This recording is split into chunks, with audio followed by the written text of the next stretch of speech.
சமீபத்தில் விக்ரம் பிரபு ரொம்ப வேதனையோடு ஒரு பதிவு ஒன்று பேசினார். அது இன்னும் நிறைய வைரலாக இருக்கணும், அது ஆகலை.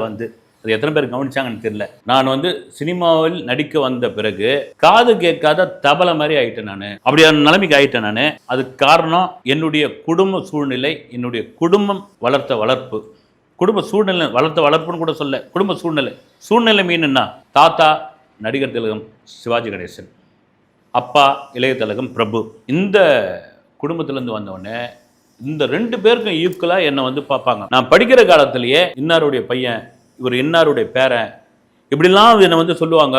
நான் மறைஞ்சு ஒளிஞ்சு தான் இருப்பேன். இந்த நேரம் விக்ரம் பிரபு எதற்காக மறைஞ்சிருந்தார், எதற்காக ஒளிஞ்சிருந்தாருன்னு இப்போதாங்க தெரிய வருது. அது ஏற்கனவே ஏதாவது பேட்டியில் சொல்லலாம். இதுக்கு ஒரு ஃப்ளாஷ்பேக் சம்பவமாக சொல்லிட்டு நான் வரேன். நான் விக்ரம் பிரபுவோடைய ஒரு படப்பிடிப்பு ஒரு 10 வருஷம் ஆகிட்டு இருக்குன்னு நினைக்கிறேன், 7 வருஷம் இருக்குன்னு. படப்பிடிப்பு பாண்டிச்சேரியில் நடக்குது.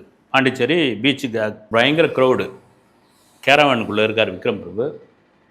அது டைரக்டர் போயிட்டு, சார் ஷார்ட் ரெடி வாங்க சார்ன்றாரு. கேரவானுக்கு வெளியே விக்ரம் பிரபு பார்க்கறதுக்காகவும் ஃபோட்டோ எடுக்கிறதுக்காகவும் ஃபோனை கையில் பிடிச்சிக்கிட்டு இருக்காங்க. அவங்க ஏரியாவில் போய் கண்ட்ரோல் பண்ண முடியாது. போலீஸ் இது பண்ணுறாங்க.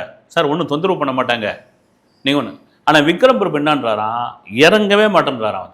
அந்த கண்ணாடி வழியாக பார்த்துட்டு இறங்கவே மாட்டேன் நான், அவங்களாம் அனுப்புங்கன்னு, அவங்களாம் அங்கேருந்து விரட்டுங்கன்னு. சார் நம்ம ஸ்டுடியோவில் எடுக்கலை, அவுட்டோரில் எடுத்துருக்கோம், பாண்டிச்சேரியில் எடுத்துருக்கோம். இது ஒரு சின்ன ஊர், இங்கே எல்லோரும் ஒன்று கொண்டு தெரிஞ்சவங்களாக தான் இருப்பாங்க. இவங்கள ஒன்றும் இது பண்ண முடியாது, உங்களுக்கு ஒன்றும் தொந்தரவுலாம் இருக்காது. காவல்துறை சொல்லிட்டாங்க, பவுன்சர்ஸ் இருக்காங்க.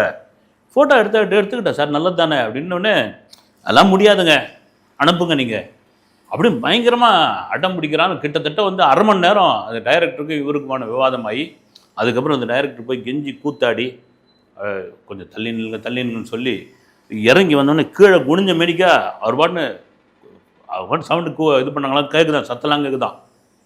சிவாஜி கணேசன் பேரண்டி இவர் பிரபுவோடைய மகண்டி அப்படிலாம் பேசிக்கிட்டு இருக்காங்களாம்.